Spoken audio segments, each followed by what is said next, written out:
The coach always worries about that he's not totally prepared for the unpredictable in that first ball game. To my knowledge, no college game has ever been postponed or canceled because the coach worries about the first game. That's universal.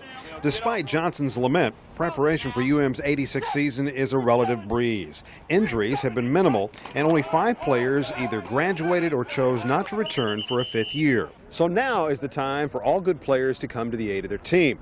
As the veterans fall by the wayside for whatever the reasons, new recruits are brought in, trained to eventually fill the void. And nowhere will that void be more apparent than at tight end. If you consider that 2 years ago, people were wondering if Willie Smith could fill Glenn Dennison's shoes, and if history repeats itself, then the answer should be obvious. Number 82, Charles Henry, will do just fine. Keep in mind, at one time early in their careers, Willie Smith and Glenn Dennison, too, had only 5 career receptions and 1 touchdown. But they eventually became All-Americans. A lot of the stuff they did at that time, I look at it and say, how do they do it, and I knew if I went on the field during that time, I wouldn't have been ready, because everything they did, it looked difficult, but now, once you're out there doing it, it tends to get easy. He's blocking a lot better than Willie ever blocked.